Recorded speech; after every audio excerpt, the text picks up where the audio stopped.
Salut tout le monde, alors aujourd'hui on se retrouve pour une nouvelle vidéo. Donc aujourd'hui on va faire la pré-chape dans la salle de bain et les WC.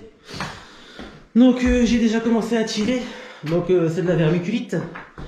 Vermiculite et ciment, donc ça c'est la douche. Donc là on a laissé la réservation pour l'écoulement. Là j'ai commencé à faire mon guide tout autour. Maintenant je vais venir combler, tirer avec la règle, donner un petit coup de taloche. Terminer la salle de bain, ensuite on va faire les WC et après je vais vous montrer la pose des Velux Duo. Allez, c'est parti.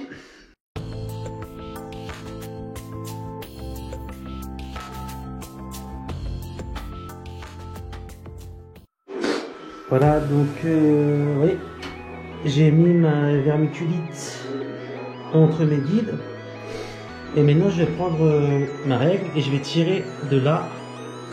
Voilà, donc c'est un peu emmerdant, je sais pas où poser la caméra pour vous faire voir. Si je la pose là, vous n'allez pas voir grand chose. Bon, vous allez rien voir du tout. Donc bah je vais le tirer, je vais vous montrer après. Allez, à tout de suite. Donc voilà, je suis venu y passer mon coup de règle partout. Maintenant je vais juste venir donner un petit coup de taloche comme ça sur toute la surface. Bon, faut savoir que c'est de la vermiculite, hein, c'est pas une chape avec du sable, donc ne travaillez pas de la même façon que du sable.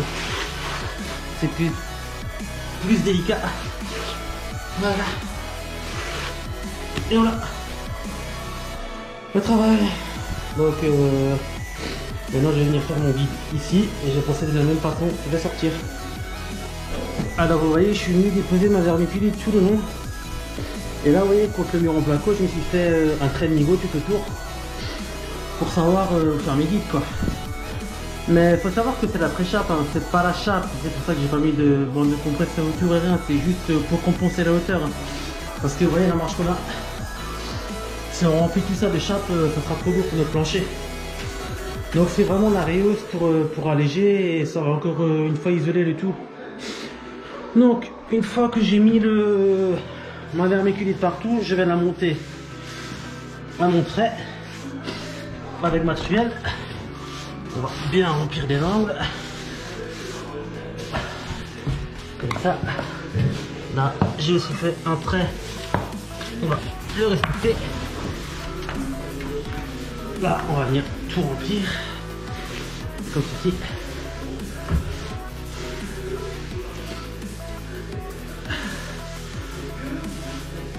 Voilà. Donc là j'ai égalisé à la truelle, je suis resté légèrement plus haut, comme ça je vais venir gratter avec ma règle pour le faire droit et je viendrai y passer un petit coup de taloche et mon guide sera prêt. Allez, je vais éteindre la caméra pour le coup de règle parce que j'arriverai pas à la tenir à une main et l'autre main la caméra. Je vous reprends tout de suite. Et voilà, donc le guide est fait. Je vais venir terminer la chape et je vous filmerai ça à la fin. Et voilà, donc j'ai terminé ma pré-chape, donc je l'ai bien tiré, j'ai donné mon petit coup de taloche dessus. Donc maintenant on va laisser sécher quelques jours et après on va venir y faire notre chape avec le sable. Donc là je suis en train de le faire aussi dans les toilettes. Et j'ai installé mon laser. J'ai encore 3 morceaux à faire et ça sera terminé. Alors voilà, maintenant on va s'attaquer au Velux Duo. Donc on va commencer par mettre la Velux dans le couloir. Donc vous voyez, j'avais tracé auparavant où venait ma Velux. Donc j'avais calculé les 2 chevrons, j'avais tracé. Et à l'aide d'une scie aiguille, je vais venir faire mon trou. Vous voyez, c'est ça qui est bien avec le placo, on peut tout faire. Donc on peut plaquer, on peut couper par après sans problème quoi. Donc j'ai coupé mon carré, je suis venu enlever l'isolation bien sûr et les tuiles. Et là on a eu de la chance parce que notre Velux fait 55 de large et entre les chevrons on avait 55. Donc bon, au pire on aurait dû faire un chevette, on aurait coupé le chevron, on aurait agrandi, mais là on a eu de la chance. Donc là je vais commencer par mettre une latte en bas. Moi quand je démarre ma Velux, donc je pose une latte en bas, une latte en haut et ma latte je la mets toujours entre 8 et 10 cm de la tuile. Donc ça c'est la mesure pour pas que vous êtes ennuyé après pour mettre le plomb de votre Velux devant.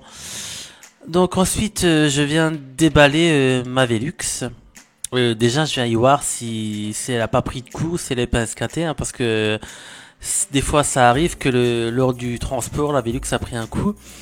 Ensuite, on a notre garniture dans un autre carton. Notre garniture qui est numérotée, je vous montrerai après. Donc on va commencer par enlever la vitre de la Velux et venir y mettre les équerres qui sont fournis avec. Et ces équerres, c'est là que la Velux va tenir. Donc vous voyez, on va mettre la latte comme je vous ai dit. On va mesurer, on va prendre 8 à 10 cm du bas de la tuile. Et ensuite on va venir la fixer bien sûr et poser notre Velux dessus. Et là les équerres qu'on a mis sur le cadre de la Velux va venir reposer sur la latte du bas et sur la latte du haut qu'on a mis. Ça va bien faire, hein. C'est de toute façon dans le kit de Velux, hein, tout est numéroté, donc vous pouvez pas vous tromper, hein. Vous avez des schémas, vous avez tout ce qu'il faut, hein, vous voyez. Donc on met notre cadre dedans, vous voyez, et on a juste venu gratter un petit peu où ça passait pas en bas. Et pour que la Velux était d'équerre, parce que les chevaux étaient pas parallèles, enfin bref, c'est bien rentré, vous voyez. Donc ensuite on va venir fixer notre cadre de Velux. On va juste mettre 4 vis qui sont d'ailleurs fournis avec les vis du Velux. Et ensuite, quand on aura fait ça, bah, ça sera prêt pour mettre notre garniture tout autour, hein, tout simplement. Hein. Il y a vraiment rien de compliqué à monter une Velux. Hein. Donc, quand on en est là, on va déballer notre garniture. Et comme je vous ai dit, notre garniture est numérotée. Donc, vous voyez, vous avez 7, ça part de 1 et ça va jusqu'à 7. Donc par contre, quand vous avez vos garnitures, autour vous avez des mousses autour des rives, autour des... Mais ça vous enlevez absolument. Parce que ça, avec les années, vous avez les oiseaux qui vont venir faire des nids dedans, ça va boucher, vous allez avoir des infiltrations, c'est une merde.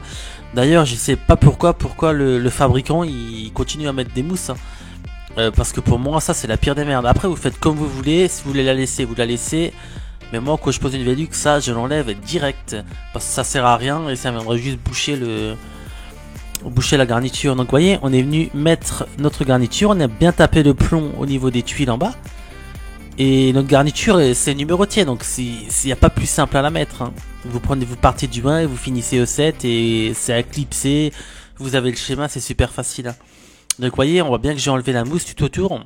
Ensuite, on vient y faire nos coupes. Et surtout, avec vos coupes, ne venez pas contre, hein, comme il y en a beaucoup qui font. Hein. Parce que ça, si vous venez contre, ça va boucher, vous allez avoir des infiltrations. Hein. Vous restez bien au petit relevé de la garniture, vous voyez, comme ça. C'est comme ça qu'on les pose. Hein. Des fois, je vois, il y en a des mecs qui mettent les coupes contre et... C'est dégueulasse, hein, c'est un massacre. Hein. Donc ne faites surtout pas ça. Hein. Donc quand on en est arrivé là, bah, notre Velux est posé, il ne reste plus qu'à mettre notre vitre dedans et voir si notre Velux se ferme. Mais bon, généralement ça se ferme toujours, il n'y a pas de raison que ça se ferme pas, hein. C'est pas une fenêtre normale qu'on pose. Hein. Donc on avait fini de poser notre première Velux, donc une fois qu'on en est là, il faudra encore faire le cadre autour. Hein. Vous voyez, on a un petit rebord dedans pour venir y glisser notre placo que je vous montrerai par la suite. Et il faudra encore venir découper d'équerre, notre placo aussi, mais ça je vous montrerai aussi après. Donc quand on arrive là, ben, on va aller dans l'autre pièce et poser l'autre Velux hein, que j'avais aussi tracé. Donc je vais faire la même opération. Je vous ai pas filmé le travail hein, parce que c'est le même travail que la Velux là, donc ça servait à rien que je vous filme. Donc vous voyez, on a posé la Velux pareil qu'à côté. On a fait nos coupes, on s'est arrêté au petit retour où il y a les rives. On a bien tapé notre plomb en bas pour que ce soit propre, hein. Bien sûr. Donc on va y venir y mettre la vitre et on n'aura plus qu'à faire notre cadre en placo. Donc notre cadre en placo, c'est ça. Donc on va venir y mettre des bouts de montant tout autour. Donc on a découpé d'équerre d'abord et ensuite vous voyez on a glissé notre placo, je vous ai dit tout à l'heure. Et on vient le visser sur nos cadres, sur notre ossature métallique qu'on a vissé. Ça va bien à faire. Hein. Et aussi, ce que vous faites, vous bourrez bien d'isolation avant de fermer, avant de mettre votre plaque. Vous prenez les chutes d'isolation que vous avez enlevées et vous bourrez bien le tout pour que ce soit bien étanche. Donc voilà, on a terminé le cadre de notre Velux. Donc vous voyez, on a tout de suite bien râpé les angles, que c'est tout de suite prêt pour faire une couche d'enduit dessus, hein. Et de l'autre côté c'est pareil, donc là on a déjà dû mettre on a déjà bouché le plus gros pour faire les enduits. Vous voyez, c'est propre, c'est impeccable. En attendant, on passe une couche d'enduit sur le reste.